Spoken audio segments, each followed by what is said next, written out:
Welcome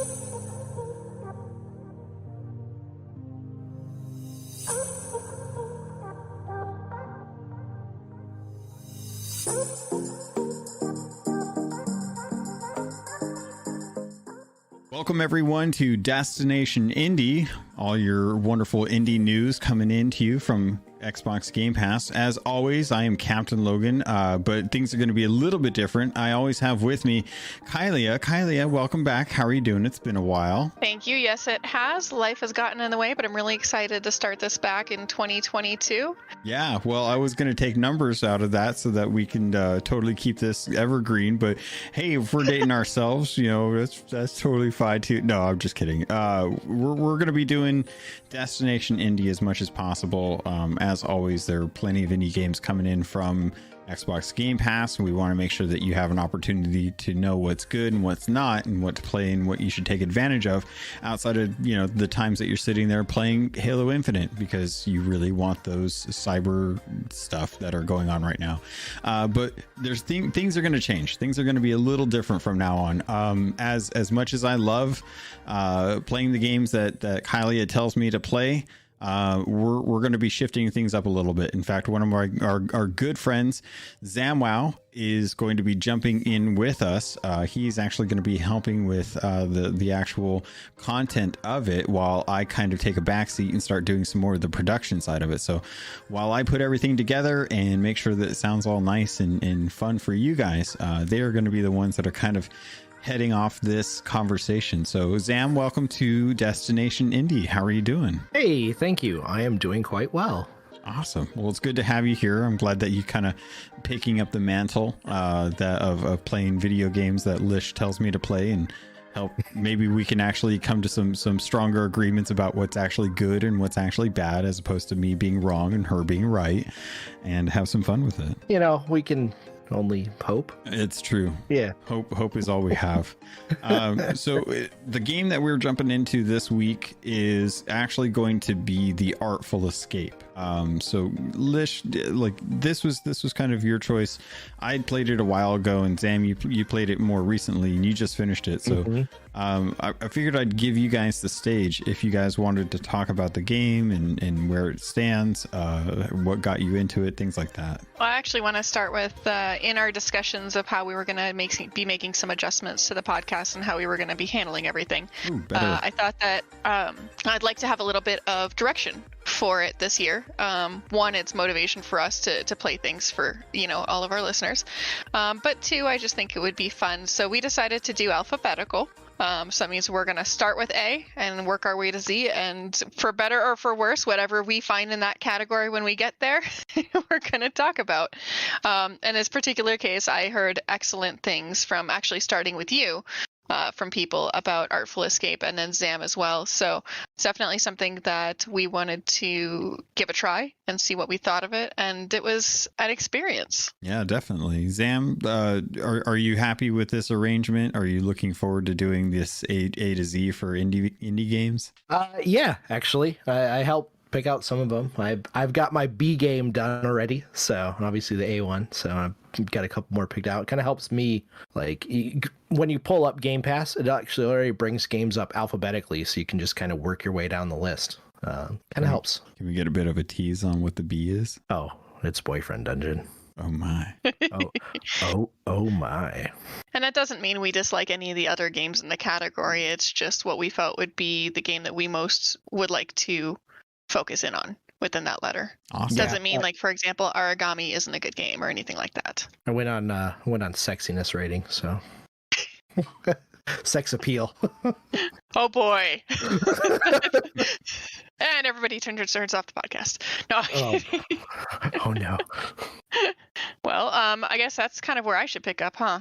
Yeah, this is it's going to be your guys's. I'm going to be hanging back and doing the production side of this, but I'll jump in if something creeps my interest. But for the most part, it's all on your guys's side. So take it away. Well, I'm going to kind of do my usual intro. So Artful Escape is a game that's by Beethoven Dinosaur, and that is the studio. They're in Australia. It is their first game. It released on September 9th of last year, and It was a day release console exclusive, but it actually also launched on Steam at the same time. Now, January 25th of 2022, they also released it on PS4, PS5, and Switch. So everybody has a really good chance to play this. Of course, it's on Game Pass, and that's the most recommended way to give this a try. It's about a 5-hour long game. And then the publisher is Annapurna, which we really like Annapurna around here, apparently, because we have already gone through several Annapurna games, including but not limited to Donut County and What Remains of Edith Finch. I couldn't find anything about how many staff members there were, but there is something interesting worth mentioning. Johnny Galvatron is the creative director of Artful Escape, and he actually used his band and his experience with his band to do the music for this.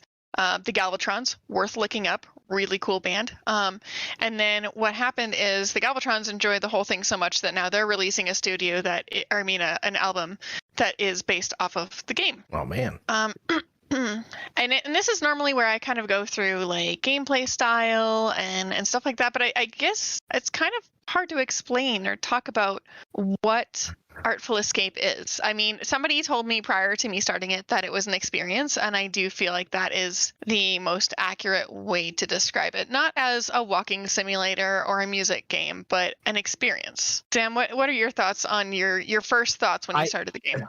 I could give you a description for this game, which may key in have my feelings on it, but it is a gorgeous looking walking simulator where you're walking from a game of Simon to another game of Simon. A really good way to put it. It's very forgiving too. It's got no fail mechanic, so it's really nice. But in Artful Escape, I'm gonna lose my voice 1 second. So in Artful Escape, you play as a character. His name is Francis Vendetti, and he is living in the shadow of his uncle. And his uncle is this big famous music person who sold 20 million copies and everything like that and is no longer around. And so everybody expects him to follow in his footsteps and become this, undeniably awesome folk musician in his life. And he feels like this weighs really heavily on him. And then that's when it starts getting weird. He was out in the beginning of the game just playing around on his guitar, and he starts doing some riffs that are very different than the basic folk music that he has been doing. And then when he starts playing that, some girl just shows up out of nowhere and starts talking to him. And when she starts talking to him, she basically says, like, meet me at this place. And so that's how the game launches you into kind of an exploratory mode. You go into the town, you start kind of looking around and talking with people and building that background while looking for Lightmans. You want me to continue the story? Yeah. Oh. So you wander around the town, kind of ask people what Lightmans is. Everybody says, oh, you should, and I don't know, or you shouldn't look into those things. And you're like, what in the world? And you end up wandering your way through the entire town, head back to your home, and then in the middle of the night you wake up and this wackadoo looking alien comes strolling up to the front door of your house, and you walk out in your pajamas like, what up, dude?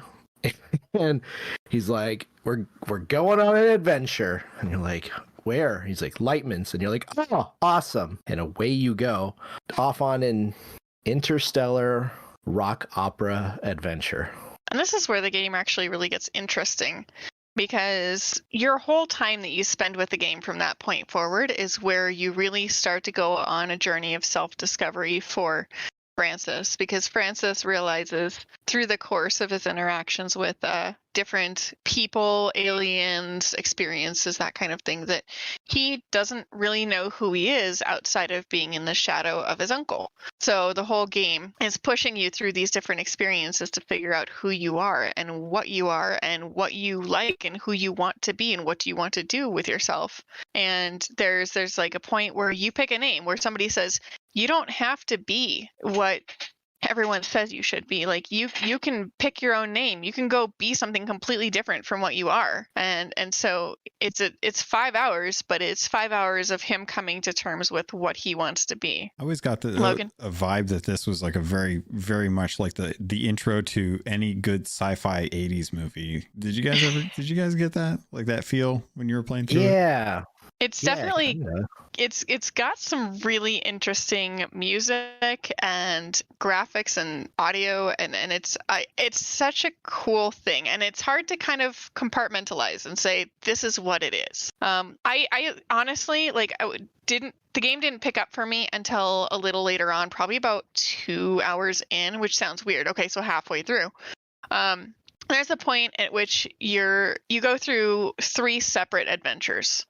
And right around the beginning of the second adventure, you get to choose who your character becomes. Hair, outfit, clothing, guitar, everything. And that's where the game really became like a really neat experience for me, because now I'm not just playing a character, but I'm playing my character. And every time that I got to see my character, like, it made me smile or laugh, because I made a character that was so utterly ridiculous that it was just fun to look at.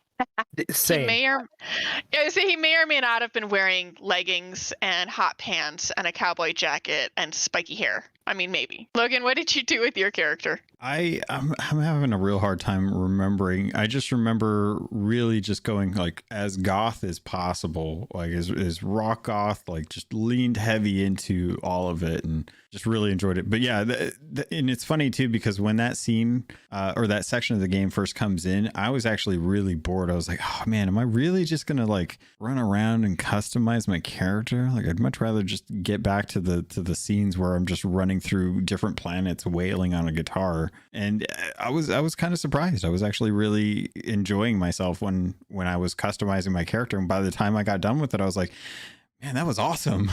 I didn't expect I was going to have so much fun digging through all the different cosmetics, and I was really surprised, seeing other people's like choices with their character. Like, I haven't seen really anyone that looks exactly the same as anyone else. It's always been slightly different, so the options are great. The character creator was awesome, and the way they split it up into this big long kind of mall section where you have to run to each section to figure it out. But then every time you go to a new section, you can still, within that menu, go back to the earlier stuff to mix it up, which was just a brilliant way to add that in. I want to take this second just to segue and say every character creator should be that. Like, give me an option of 10 to 20 different things that I can put on my character for each, like, head, top, bottom, gloves, everything else. But then let me customize the color. Like, that was, I think, one of the coolest parts of that, is that you could, once you selected what you wanted to put on your character, is you could select the secondary, or the primary, the secondary, and the tertiary colors, effectively completely customizing every piece of gear that you've put on your character. And I don't know why other games don't like borrow that idea, because that's freaking brilliant, because then you can still make your character stand out in the way you want to, but still not look exactly like the person next to you if you choose the same outfit. Absolutely. And then I have to bring it back that you can go and you're like, oh, I love these pants and this and this. And then as you move on to, again, because it's set up like a mall. So you're visiting each store, and each store is like pants and shirt and jacket. But as you get to the jacket one and you pull it up and you're like, oh, I really like this jacket. Oh, wait, I wonder what it will look like with these other pants. Instead of having to run back to the first store, it's just unlocked in the menu. You could just tab over to it and swap it out. That was great. What I have to complain about with it, even though it made sense story-wise where it was, it is so far into the game before you actually get to the customization. Like, you're halfway through the game.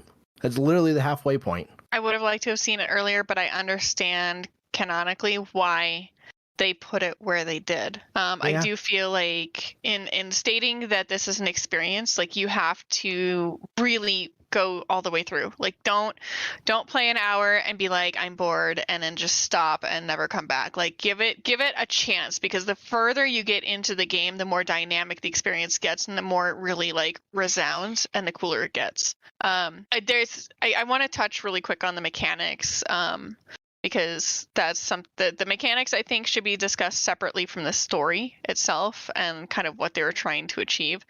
And the mechanics of the game are truly very basic. They put you into a limited environment. You explore said environment. Again, I'm trying to do this without major spoilers.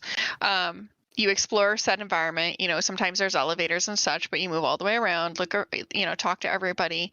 And then once you kind of find what the trigger point is to move on from that environment, typically there's one of two sections. There's going to be a section where you get to free riff on the guitar, which is cool because no matter how much you free riff on the guitar, the background music makes you sound like you are the coolest freaking person in the world. Like you could just be like button mashing like I was, and I still sounded like I was the most bad A guitar player in the world. It was so cool. And then there's also a secondary, which is what Zamm mentioned earlier, as Simon says, type game. It's not too bad. It's very forgiving. There's no fail mechanic, but it'll do a series of button presses that you have to duplicate.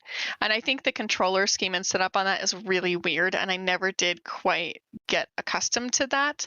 But once you successfully complete those button presses, then it will have you move on to like the next section of either running or there is limited platforming where you're like jumping. But it's the core of it. I think it's just trying to make you feel cool. It's not a hard game. It's not like an extensive platformer experience. Like the most you're doing is jumping over minor gaps. And if you fall down the gap, it just restarts you and you do it again. Zamm, I saw you nodding. I was gonna say, like, as far as that platforming goes, like even when it resets, you don't even get thrown way back to a checkpoint. It's like literally at that jump, so it's super handy there. And I 100% agree with you for the button layout. It uses X, Y, B, and then the two shoulder buttons. So in this weird layout of, again, it's Simon, like the red, yellow, blue, green board game. Is that board game? Anyways, electronic game. Yeah, the little disc. Yeah, it's just a glorified version of that. It's super forgiving, but all of it is done with like your thumb, and like all of it is done with your right hand, and then except for one button on your left hand. And I won't lie, that threw me off so many times. Like it just until I was really far into the game, and even then it was still. Especially when there was like multiple button presses where they'd want you to press like Y and bumper at the same time. Like that just, I would stare at it for a split second. Oh, okay, that's what they want. Yep. Or Y and X. I'm like, well, let me turn my thumb like this so I can hit both of them at once. That's what a weird combo. Definitely a couple points in which I physically like had to set the controller down in order to hit multiples, where it'd be like, I want you to hit like bumper, a B and Y all at the same time, and only finger that. So did it make you guys feel like you could have been playing it on a GameCube controller? Yeah. Oh my god. It looked like a GameCube controller. Oh yeah, you nailed it. I was wondering too, with the cosmetics you guys were talking about, I was thinking about it. There's no opportunity for you to play as anyone other than the male protagonist. Kyleia, when you were playing through this, did you want to play as a female when you were going through this? I did, but I don't know. Like, it's weird because when you get to the customization, like you can even put female outfits and hair and stuff like that on the character and skirts and all of that, but you can't actually adjust the gender or the voice or anything like that. And then without thinking, I named my character Kyleia, which is one of the names that I use for things. And then the whole time he's like, I am the unmissable Kyleia. And I was like, this is weird. Like, this is awkward. Yeah, I was just thinking about that because a lot of the dialogue in the game is actually voiced, which is really cool given the cast members that they got for this. They got some real A-list actors from Hollywood to be able to be members, but your character, I think it's Michael Johnson, is the main protagonist in this, and he's got a great voice. But going through the character customizer, I couldn't help but notice. I was like, well, would my character wear a garter belt? I don't know if I would wear a garter belt. That doesn't seem like a me thing to do.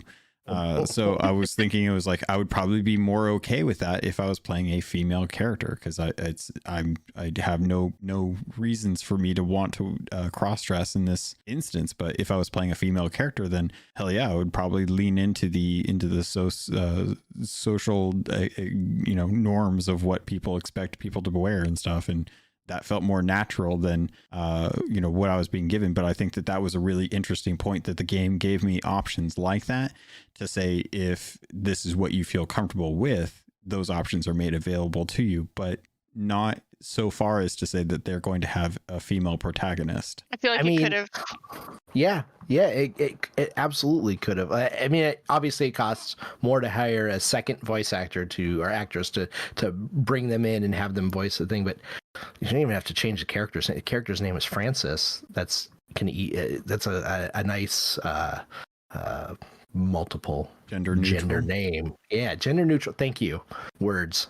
Well, yeah, you could. I mean, they could have just had characters. I mean, there was points in which they referred to the character as it or they, in addition to he. I mean, it very easily could have generalized that when recording voice lines, and then done both a male and female character. So there is a male female couple, well, not couple, but characters in this game. Violetta is one that you come across pretty quickly into the game.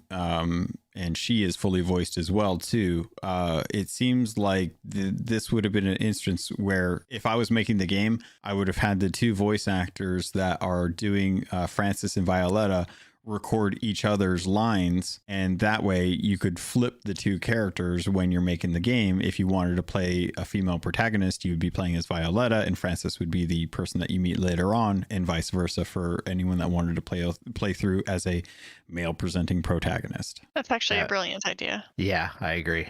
I love that. Go design games. I'd rather talk about them or watch you guys talk about them.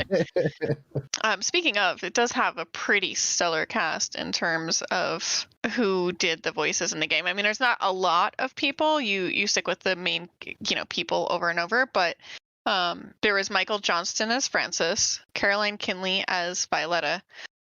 Is it Lena Headey? Yeah, Lena Headey. Headey. Cersei from Game of Thrones. Jason Schwartzman as Zamm. Which, if you guys don't Mark know, Strong. If you guys don't know Jason Schwartzman, he is a gem. He's been in so many amazing films, and he's such a character actor. I love him. And Mark Strong. Mark Strong is in just about everything. Yeah, I didn't even realize who Mark Strong was, because it's kind of a generic name. No offense to Mark Strong, but you know what I mean. I went and I looked it up, and it was like, oh my gosh, he is in everything. I know that guy from all the stuff. Yeah, Jason Schwartzman, the end boss in Scott Pilgrim versus the World. Yes. Mark Strong was in Gideon Graves. Yeah. He plays G-Man. Yeah, G-Man. And he's the bad guy in every film. Yeah, he really is the bad guy.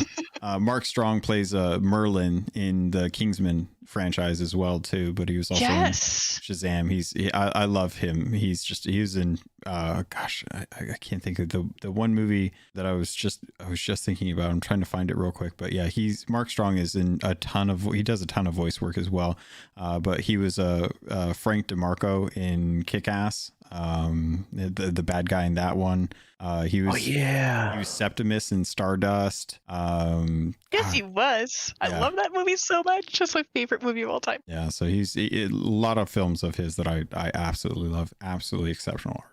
But then you've got Lena Headey as well, and Caroline Kinley. It's the whole cast is so good that don't forget Carl Weathers. And Carl, that's true. Sorry, I'm so sorry. Always going in Mando. You half expect him.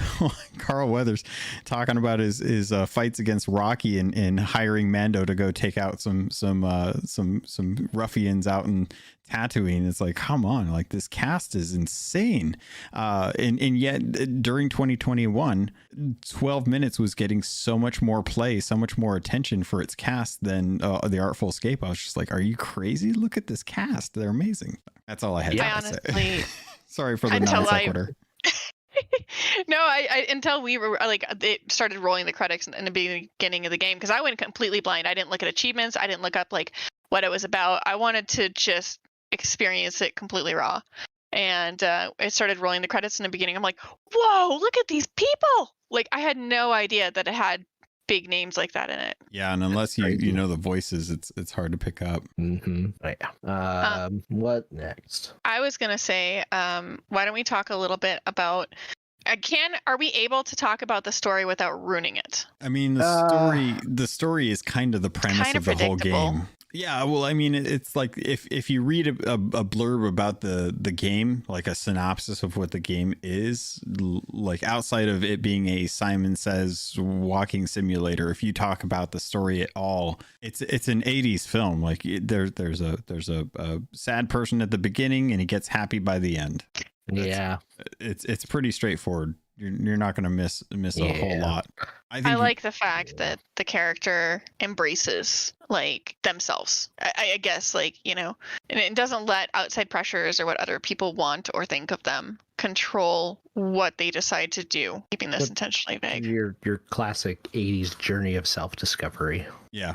I think if you've ever watched a film like Ferris Bueller's Day Off or Breakfast Club, and you play through this game, you get those feelings of like, you know, this is the person that is self-doubting underdog, and it is their journey that you're going to live through, and it's such a beautiful experience to go through. That's, Lish, you put it you put it so eloquently earlier on in the episode. Like, there's a reason why this is an experience game, and it's because you are going through the personal doubts and journey of a character, and the people that the main character meets along the way is they're so unique and interesting. It's like, you know, nothing you would expect, and that's probably one of the coolest things about this game is every moment I was like, this is weird.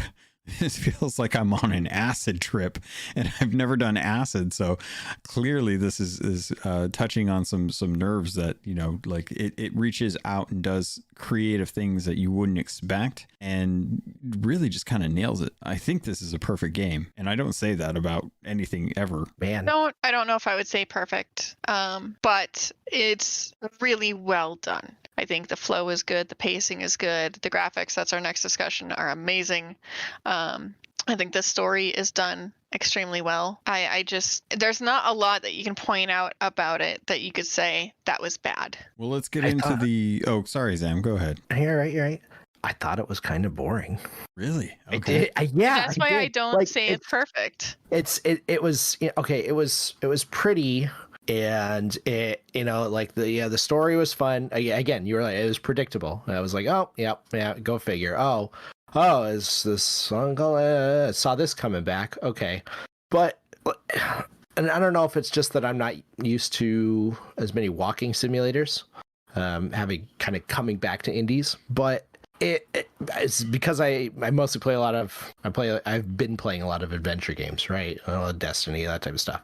So I felt like there was a lot of just me sitting there and staring at a screen as I kind of walked across this landscape, but it wasn't being able to hold as you're walking across. Like I said, it has the music playing in the background. You hold the button down and the guitar riffs go. That makes you feel cool, but at the same time, I was like, okay, let's get to the next Simon part, so I can at least be doing something. Or I actually kind of wish that the platforming had been a little more involved, because it was actually kind of fun, especially once they add in the extra abilities. Like you get a double jump, you get you could strum the guitar in the air to kind of like float a bit.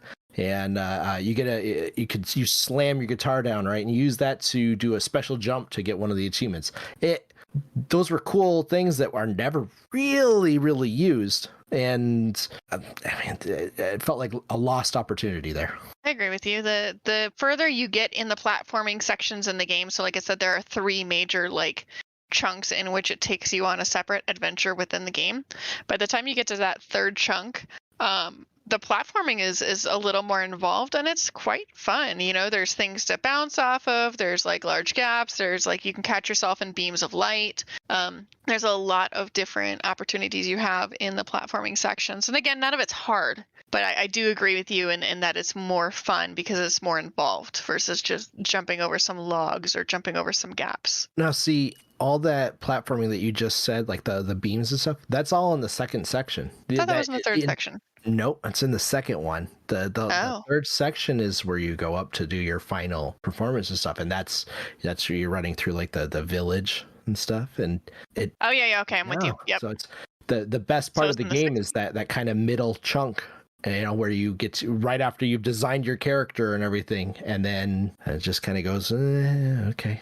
For me, anyways. Would you guys consider this a pretty strong contender for being an actual game, or is this not enough for you? Because I think of games like Firewatch, where all you're doing is walking around talking to someone and cataloging stuff. This was way more interactive than Firewatch is, outside of just, being in a world and stuff. But would you guys say that compared to like a Firewatch, that this is more of a game or less of a game? I would say more of a game for sure. Personally, I'd agree with that, but I think the whole like, is it a game at all is a silly discussion personally. Yeah. Like, if I'm picking up a controller and I'm sitting in front of my TV and I'm actively using my controller to do something, it is a game.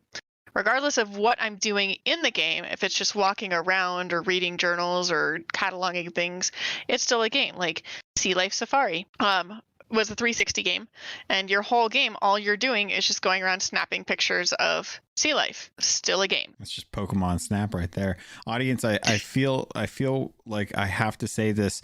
Kyleia has been known to pick up certain games depending on how easy their gamer score is to complete, though. Trying to be better. That was last year. This year is all about like playing what I have in my library, and I really want to give some more dedicated time to all the amazing games that are on Gamepass. Like, they've done such a good job bringing in indie presence to Gamepass and then fleshing that indie presence out that it just blows my mind. Like, every day they're announcing more games. I'm like, oh my gosh, I have to play that and that and that and that. And not everything's great. Like, do not recommend Paparazzi. Sorry, Paparazzi. Look like a bad game, still a bad game. It's just, it could be good. It's just not polished, I guess is the best way I'd put that. Better or worse than Artful Escape? Way worse. Oh, I'm glad.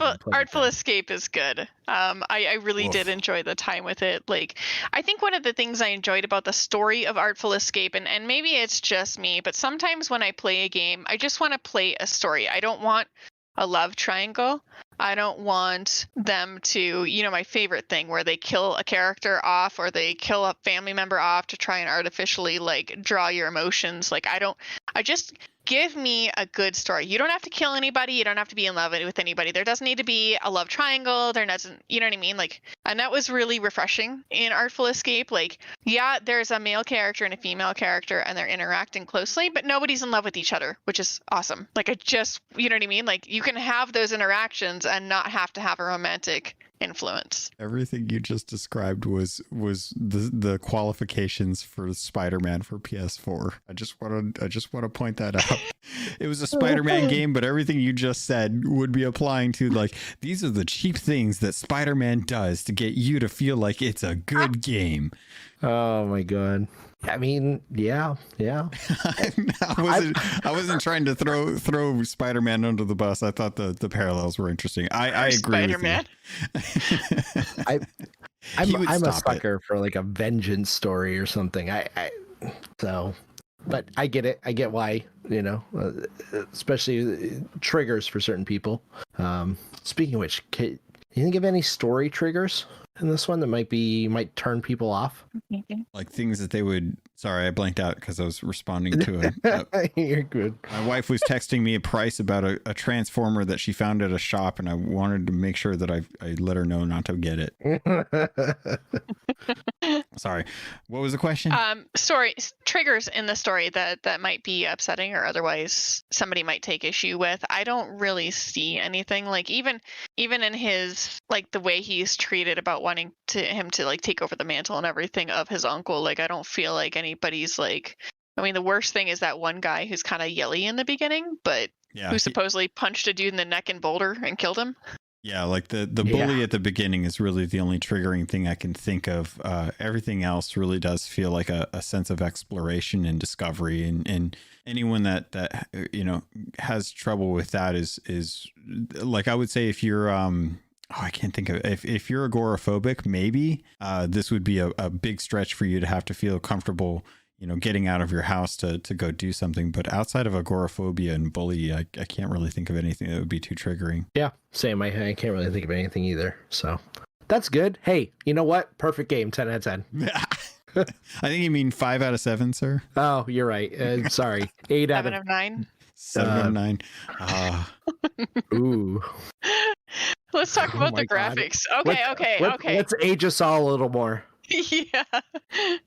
Graphics. I think this is definitely the prettiest game I have seen in a while, between the way that they had 2D characters on a 3D environment and the way that the movement was so smooth, and the interaction between the two, but also the way that the depth of the background, especially in the platforming sections, blew me away. Like, it was done so well. But I could be alone in this. What do you guys think of that? No, it looked good. I like that kind of field of view and the depth. It's a pretty game. It's a very pretty game. I saw that there was an interview with the developers about on UnrealEngine.com, and one of the things they ask about is their favorite effect that they used on it, and they said bloom, and yeah, boy did they. Yeah, I didn't like the art design as much. I thought it was really pretty. I thought the colors were amazing. The whole 2D puppet kind of characters, that the little cutout style that they did for it, I thought was a little off-putting, given the design that they had for these worlds. Honestly, I would have loved to have seen something in 3D. I would have loved to have had like a third-person action game where you're kind of running around through these forests and these planets and stuff. Seeing a ship in 3D and stuff would have been really cool. I mean, it played well for the sake of customization, being able to, it's really is like a paper doll simulator in that aspect. But like, oh yeah, when I think of weird movements, I think of like watching Francis dance was like so off-putting. But watching the actual stick figure, well, I shouldn't call them stick figures, but watching the actual character movements was kind of so, but I still think like their interaction to the environment, the characters in the background, like I feel like that all was very smooth. But with what you're saying, I have a question for you. Considering that this is their first game, do you think they did a good job? Oh yeah, given, yeah. For this being the first game, like interacting with the environment and how they pulled it off, I think again, like the 3D environments on a 2D side scroller, they nailed it. Like the parallaxing is beautiful. You feel like you can really move wherever you want in the verticality of the actual level. I think that the UI design was really good. I think the characters were very unique. I think they really did a great job. It's just one of those situations where I look at the 2D characters and I think, God, they killed it with the environments. They killed it with the story. They hired the right people. The music is absolutely amazing. The colors are beautiful and stuff. But at the end of the day, it's like playing Mario level 1-1. You're going from left to right, and that's Paper Mario. Yeah. That's the only gripe I've really had with it, though, is that it didn't feel like I was in the world all the time. It felt like I was watching a paper craft go across the world, and I would have liked to have been able to actually explore those environments a little bit more. Yep, same. It's you literally took the words out of my mouth. Those the aliens that you meet, like especially like say the ones again in that village in the third section, something about their design turned me off so hard.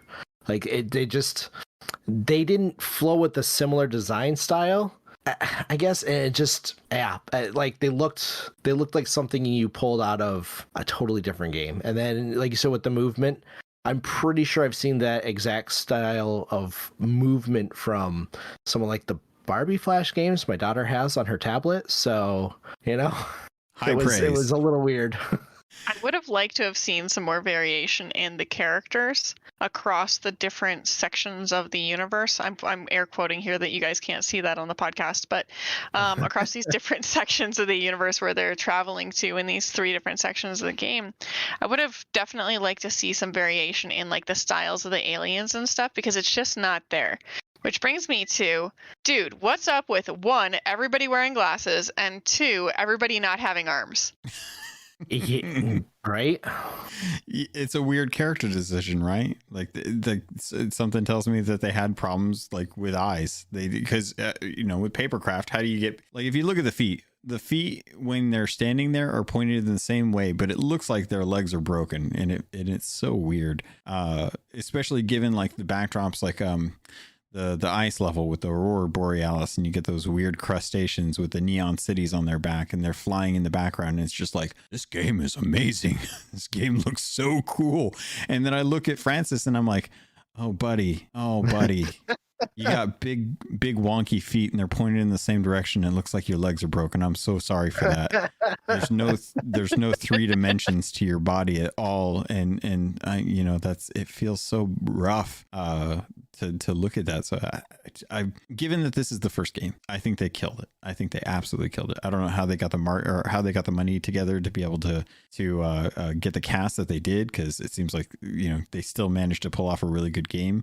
Aside from that, but yeah, with future games and stuff, I would love to see them bring someone in who can do some really good 3D designs on characters and stuff, even if you're still going on a 2D plane. Yeah, I think that the 2D character in a 3D environment was really cool, personally. Okay, that's what I think. But I do think that there are some failures in the 2D character that makes it look and feel more disconnected from the 3D plane. And that is something, whether it would have been additional development time or they can fix it in a future game, but it's definitely something that once you notice it, you can't unnotice it. Yeah, definitely. This game looks way better than Pokemon Legends Arceus. I'll say that. Listen, that's an experiment in and of itself. I love that I got no pushback on that. So cheers to you, friends. I don't play the Pokemans, so I don't know. Oh my God. Again, age us up some more there, Lish. Pokemans. Okay. Lifelong Pokemon player here, but hey, you know what? I'm debating whether or not I'm going to pick up Legends, but I don't blame you. I could probably get over the look, especially if I play it on a Switch on portable mode, then really whatever. I don't care. Yeah, just pretend you're drunk half the time. It's fine. With Artful Escape, yeah. I did want to. Where do you? Go ahead. Oh, sorry. I was just curious, like, because we're talking about gameplay, we're talking about the beauty of the game and stuff, and it feels like they really killed it with that. With this studio, are you guys thinking like a second game from them would follow in the same thing, or do you think that they would be able to just go wherever they want, and would you want them to divert so heavily from that, or would you want like a second game where they focus on a new character and do something similar, but still somewhat different? So I have a couple things to go over. One, I'd like to talk about the music, because I think with everything else that they've done, like, the music needs to be discussed. But I don't want them to make a sequel or follow up to this. I think that from beginning to end, the experience is something that it caps off very nicely, and I would not like to see, at least directly related to this, in that vein. I think that given the caliber and quality of the game that they produced on their first run, they can absolutely try something completely different, and I would be for that. I'd support it. I'd try it. Zamm, how you feeling? Same. Yeah, I something different, man. I think they, like, for all the criticism I've thrown at it, it's a cool game. Yeah, especially if you have Game Pass. This is an awesome experience to pick up on Game Pass. Play it a bit, heck, if you're playing it, I think you could stream this game through Game Pass. So, like, I do think you're right. On honestly, like, this might even be a good one for mobile with touch controls. Nothing's too crazy. The platform might be a little, but at the very least, you could start it that way, and it might be a good setup for something like that. But yeah, I would like to see them do something different. That's so interesting. Oh my God, that's so. I totally see them going into a sequel. I totally see Francis becoming the new Lightman and ushering in a new person and having a conflict between musical themes, like, types of music, like have a person that takes the role of Francis, and instead of playing a guitar, they rap, do something really unique with that, and then have them go on the same kind of journey. But instead of it, we're going from, Cars 1, where you're trying to figure out if you're the actual hero, to like Cars 3, where you're having to teach someone to be the next hero, and having Francis be that next kind of mentor in the theme. My name is Derek, and I'm here to say I'm gonna blow your minds in an unusual way. It would be weird though, wouldn't it? It would be so interesting. But I think the lessons learned, and I think they could totally do something with a unique gameplay style, move away from the Simon stuff and have something more interactive, maybe, but live in this world and kind of realize, like, there's a reason why there's a legacy that we don't find out about in this game, that there's a history that doesn't get fully explained when you're playing through it, and there's like an assumed amount of knowledge that has of stuff that's happened before you come into the story, but you're playing through your story. And with this being the first iteration, this serves as a perfect backdrop for the history of what a sequel would bring, given a new hero. You guys look bored. No, I dropped my fidget toy. No, it's not that I wouldn't play one set in the same universe or anything like that. I just think that they are, if this is their first game, they're a powerhouse, and I don't want to see them stuck into the same mold. Okay, let's do the same game again, but just change some stuff up or do it a little bit better. Like, I'd love to see them. It's like the Stardew Valley guy, right? He does Stardew Valley. It's really popular. He's done a great job. Like, it's an awesome game. And now he's making Witchbrook, which is basically the same game. Okay, but what about Double Fine? Double Fine did Psychonauts, and it was great, but it took a lot of crowdfunding to get the second one kickstarted. But the Kickstarter for that was impressive enough that they were picked up by Microsoft, and then they were able to really, really put in a lot of work into the second Psychonauts. And Psychonauts 2 was one of the best rated games of 2021. But think about the amount of games that came between Psychonaut 1 and Psychonaut 2. Like, the amount of experience, game building, variation, and everything else that they did in those years between in order to create Psychonauts into what it was. I would not mind seeing an Artful Escape 2 at all, but not right away. Again, I want them to get more experience under their belt, more variation, and just have that ability to say, I've done something different and now I know what works and what doesn't. It's a good point. It's a really good point, honestly. But you wanted to talk about the music. But so we did kind of briefly talk about that earlier, but the lead creative director, his name is Johnny Galvatron, and he is from a band called the Galvatrons, and they have some pretty kickin' songs. And what they did in the game, they have some really, I don't know, I just feel like the music is done really, really well. Like the background music, the music during encounters, the music that you play, especially when you do the Simon Says. Like the Simon Says, which for those of you who don't know what Simon Says, I feel like it's called something different in different countries. Simon Says is like if it does 1, 2, 3, you have to repeat 1, 2, 3. So I feel like that is maybe not the coolest, experience, but the sound and the music that comes out of that, the way that it crescendos and emphasizes when you're hitting the increasing correct buttons is really cool. The game is just called Simon, by the way. Is it really? To be that nerd. Yeah, you're right. It is just called Simon. But I mean, it is what Simon says for you to do. The instructions are right there. I think that's the inspiration for the name for it.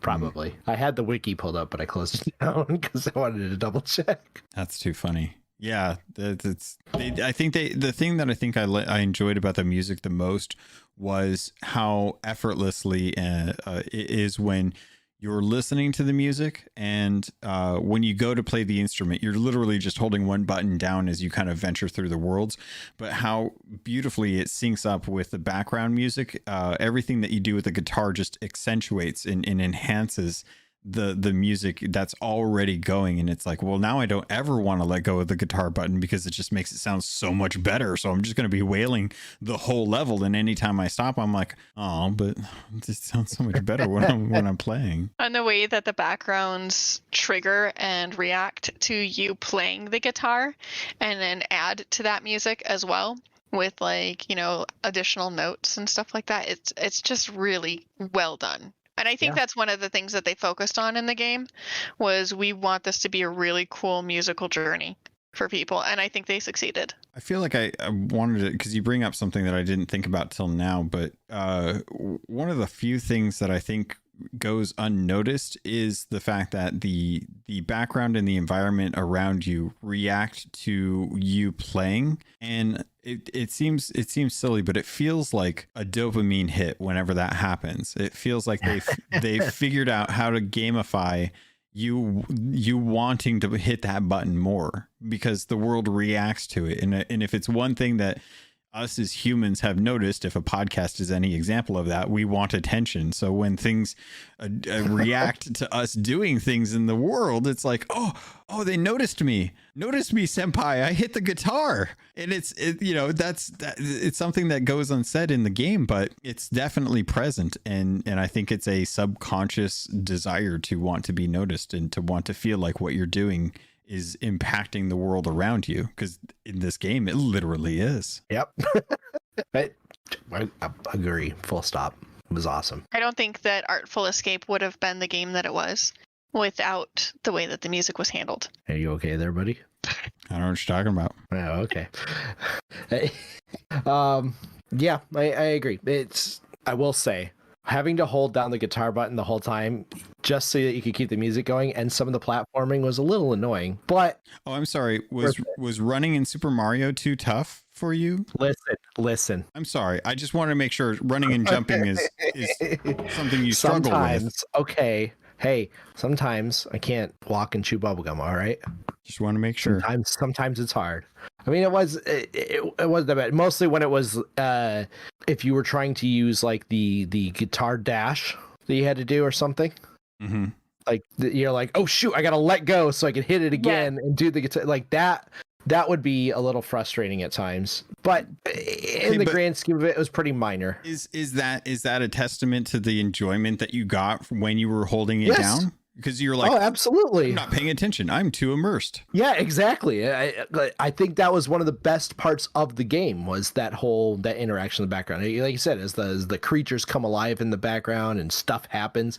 It was great. I was like, once I realized that, and the game does tell you about it a little ways into that first big area you're in, and once I realized it was happening, I went, oh, what did I miss? But I wasn't going to go back and check it.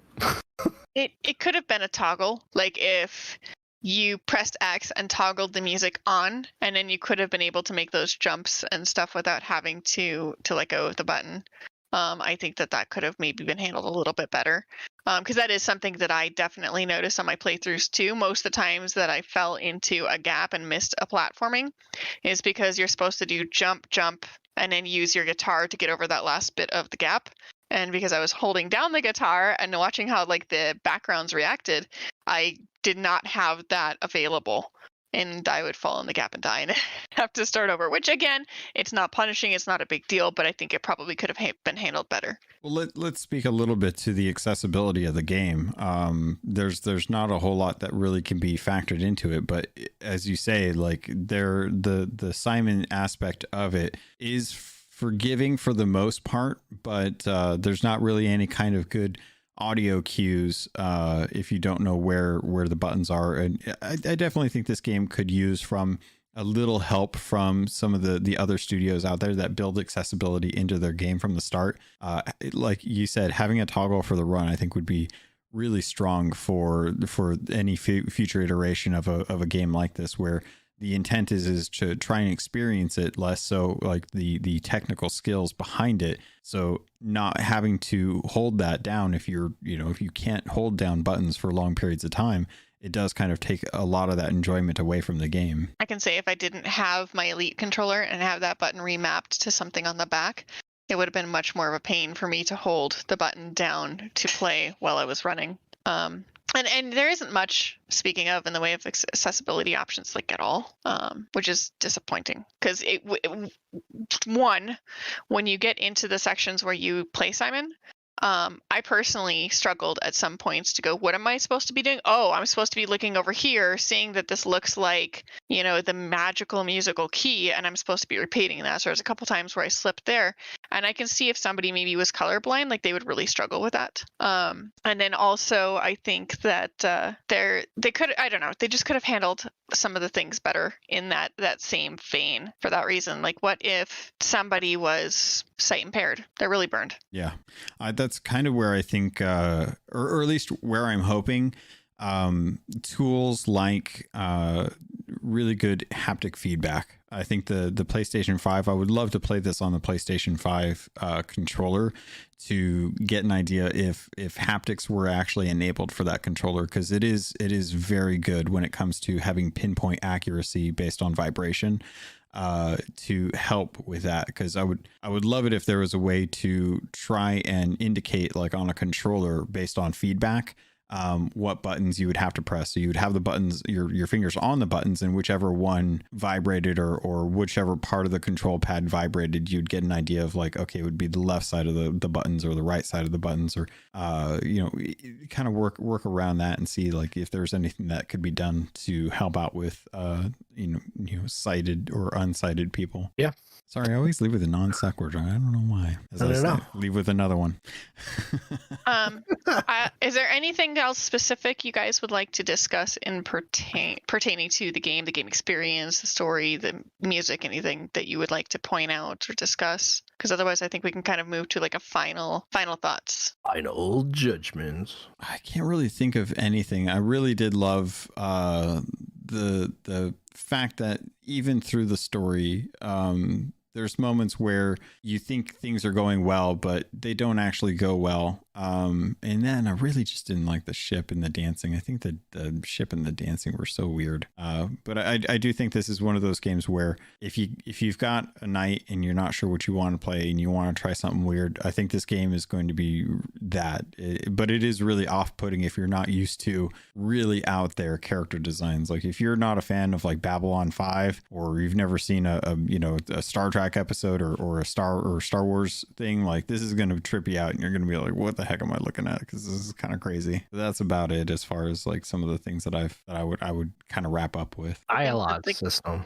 Oh, go ahead. Sorry. Yeah, you're fine. Okay, so the dialogue options, for the most part, none of them mean anything. That you could just basically, if you wanted to fly through this game and just be mashing buttons to just hurry through all this stuff, you absolutely could. I would say that the game is a really great experience. I've said that a couple of times, but I think that people should try it. I think the music is fantastic, and for 5 hours, like you could be doing something worse, like running millions of strikes in Destiny, or doing some multiplayer in Halo. Like take 5 hours, give it a try. It's worth the time, I think. And if you're a big Cheeseman fan like I am, I did a playthrough including breaks and everything like that, 4 hours and 45 minutes. And I got all but 2 achievements, which these 2 tell me are pretty easy to go back and get. So in your 5 hours, or 5 to 6, we'll say, we're also going to get 1,000 gamer score out of it. It's got the chapter select, which I really like too. So you can really go back to any level that you want and just play through that level and get those last couple achievements. And one's told to you, and once you go back to that level, you'll be able to finish it. The other one, there's not really a good way to know, so I just recommend going over to like True Achievements and looking it up, and that's going to be the easiest way to knock that last one out. I have to have an opinion for one moment. Every game should have chapter select. Full stop. That's hard in an open world game, though. Yeah. Like how do you chapter select an open world game? In an open world game, that should have whatever is available for like collectibles or whatever should be persistent. Like Halo, if you go too far in the Halo story and you miss the collectibles, sucks to be you. Now you have to replay the entire game. I'm not okay with that. Like that's something that needs to be resolved.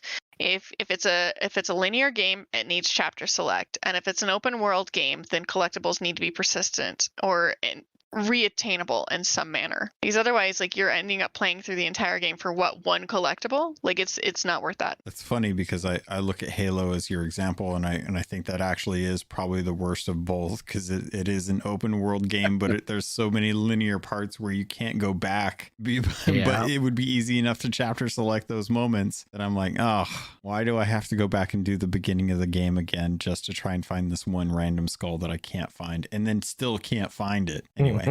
At least in Fable, which Fable 2 is near and dear to my heart.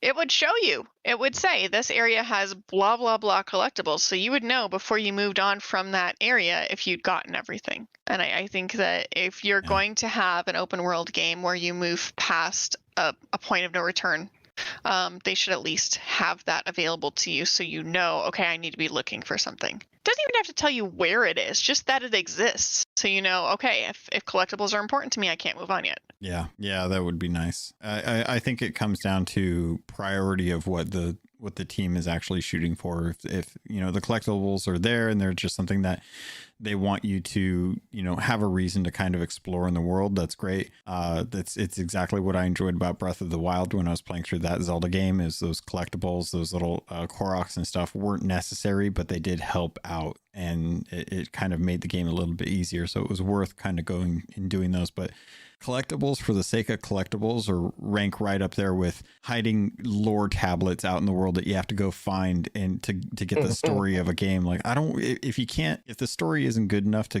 put it on the main stage. Seriously, like I if the story is not good enough, then you know, put it in a book, put it in a you know, somewhere else, but don't hide your story from me. I hate that. Yeah. How many people are going to go back after collecting those and actually read them? Like, New World is super, super guilty of that. Yeah. So in New World, you can go back and you can collect all these little like pages that are scattered all around the world. How many people are going to stop and go back into that menu and read all of that outside of Earn? Like, podcasters. Hey, listen, there's a lot of toilet breaks where I read all of the Destiny 1 lore from the app. A lot of them. But that's the difference, is that stuff was made externally for you. Like, you could go in through the app and actually read that stuff. But I mean, if we're talking about like a game like Halo, like those audio logs are spread out all over the place, but they're audio, but you still have to sit there and do that. And then I don't want to move from where I'm at, because I'm like, well, if I move too far from where I'm at, then, you know, what if I interact with something and it cuts off the audio log or it starts overlapping? And I'm like, no, this is stupid. I don't have to sit here and actually listen to this. But you couldn't have just like built it into the actual story. So it gets away from the whole point of what we're talking about with Artful Escape, because that's not an issue there. All the story is built into the actual game, which I like. But and as no far collectibles. And no collectibles either. Yeah. That's the nice thing. It's refreshing. It's easy 1,000-point achievement list. It was like, I've 1,000-pointed 2 games on Xbox. That's Destiny 2, because I've been playing it forever, and this game, because it was very easy to go back and get them. Well, that says something for Artful Escape, though. It does. That you're coming from a mainstream side of things, and you played through the game and mostly enjoyed it. Mm-hmm. And even we're willing to go back and, you know, 1,000-point achievement, finish it up. So when you get to the end of the game and you go back and you look at the achievements and you see one of them secret and then one of them's like very easy, especially with chapter select, like that's a low bar for your gamers. Like, that's a good way to like reward them for playing through the game. You know, all you have to do is actually just play the game and you're fine. Yeah. So it kind of sounds like we're coming to our final judgment phase. So why don't we go ahead and jump into those? I say play it. I mean, I don't do, you know, scale of 1 to 10 or anything like that. I don't feel like that's fair to a game. And of course, with every game, your mileage may vary. But I say take the time. Take 5 hours, try it, play it. You know, even if it's not your jam, you might really enjoy it. Like, pretty much everybody that I've talked to and seen play this loved it. Yeah. Yeah, I'm right there with you. It's I stand by what I said, even with the criticisms. It's a perfect game. It nails exactly what it intends to do, and it does a good job doing it. You know, minor tweaks that I think are just preferences at this point. I would say it's a perfect game. 7 out of 9. I do believe that if you don't have Game Pass, which hopefully you're here because you have Game Pass and you obviously want to play the game, I believe it's not very expensive. I'm looking right now. If my tablet will keep up with me, I think it's like 15 or $20. $20. That's full price. So I would say it's worth it. It's hard to put a price on it. It's Game Pass worthy. I would say this is a $10 game for me. If I was going to like see it on the store and actually pay money for it, knowing what I know, I'd probably go for $10 for me personally. But that's my situation. That's my wallet. That's not what you should be basing it on. I think it's a great game. Yeah. All right. Real talk. I would pay 15 for it. I think 20 is maybe a bit high. I don't think 20 is unfair, but I would feel more comfortable at 15. Yeah. Given the cast alone is, you know, worth $20 to listen to these, you know, A-list actors talking to you through a game. And they're done really well. Mm-hmm. Really well. It's, I don't know. I think I'm with Logan on the $10 side. I can understand why they're asking $20 for it. But like I said, it's on Game Pass. If you got Game Pass, play it. Just absolutely play it. It's a quick, easy play. like you said, took you less than 5 hours. I think it took me about the same. I played it in 2 chunks, so I did have to split it up a little bit, but even that, it really wasn't that bad. So yeah, go play it. It looks like it came out, as of this recording, it came out 4 days ago, so January 25th on PlayStation 4, 5, and Switch. And looking it up, it looks like it was supposed to release on iOS at some point in the Apple Arcade, but it hasn't yet. So for whatever reason, it's still delayed on there. Well, I think that's as far as we go on this particular topic. Our next one up will be Boyfriend Dungeon. I think the plan is going to be go through the games alphabetically, one from each letter. However, we don't want to discount that there are games out there that we would like to discuss, and we don't want to wait till we get to the letter T, so we'll have some one-off episodes too over the course of the year where we discuss some games that we feel like are just too cool or too terrible to wait for, and we'll go over it. So yeah, see you shaking your head over there. I'd also like to talk soon maybe about Omno and Unpacking. Quick plug on those two. They're both 5-hour or less games as well. Very chill, not really brain heavy experiences, very user friendly. Again, fail mechanics, and definitely worth a play. Can I just say I wasn't as big a fan on Omno? Really? Yeah, I got bored. Hey, everyone's entitled to an opinion except you. That's fine. Listen, that's how I felt with Artful Escape at one point. Yeah. I think that's the beauty of having extra person in here too, is getting to hear the perspectives of different people. Like, I'm all day long, I'm an indie lover, and I know that I'm more inclined to give more leeway to indies than maybe you guys would. Where Zamm, you come from a limited background of games, mostly AAAs. Logan, you kind of do a little bit of everything, and especially right now you're focusing on what you missed during World of Warcraft, so I can't believe we're glossing over the shade you threw towards Zamm. Right? I have played other games. Zamm, giving your limited experience of just AAA games, would you say Call of Duty is the best game ever made?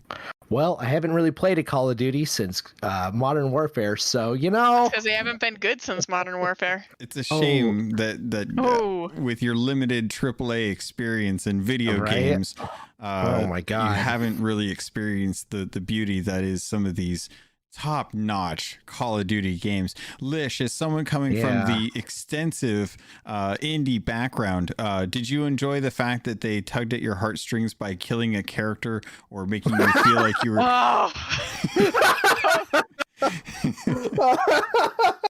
that gets me heated. That gets me heated. Freaking killing off characters for emotional. How dare they? These fake characters. Rude. I love you guys, and you know it. I love you too. Oh, yeah. Well, was there anything else you guys wanted to dive into with the Artful Escape? I think I'm done.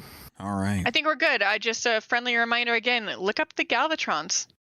Yeah, holy crap, that band. The one song I listened to, what was this called? When We Were Kids. It's called When We Were Kids. Yeah, When We Were Kids. When did they're still active, right? Like they are still active. Okay. The song came out in like 2007ish. Sorry, Zamm, what? No, I was gonna say, I'll throw this out there. There's a great guitar solo in that music video, and the guitar he's playing on is the same as on the key art for Artful Escape. Yeah, they did a really good job. Little info. I like that this band is definitely going on my Spotify list. I'm going to be digging into them. All right. Well, I love you too, and we've been having a real fun chat about games in general. Distractions aside. So we're gonna end it here. This has been another episode of Destination Indie. If folks want to get a hold of you guys, is that something that y'all want to do? Like the Lish, where can people reach out to you if they want to talk to you about indies that they may want to have like spotlighted on the podcast at some point? Definitely best way to get a hold of me is on Twitter, and it's going to be at Kyleia. So that's Kyleia. Also, anything Destination Indie related, I do feature on the Destination Indie Twitter, which is at DestIndie, DESTINDIE.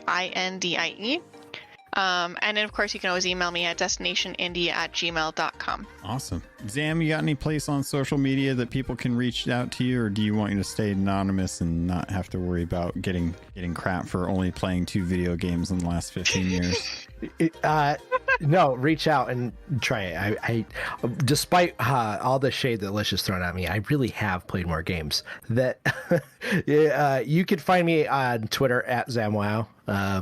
Beyond that, that's about it. Awesome. I think that's ZAMMWOW. That is correct. 2 M's. All right. I'm not going to spell Oh, and also, if anybody's a member of your Discord server, we both can be found under those names in your Discord server as well. That's true. So if you're listening to this and you're not sure what the heck she's mentioning, I do a Sea of Thieves podcast called Keelhauled. I have one Discord server because I don't think I could manage more than one at this point. I already have help trying to get the one that I have down.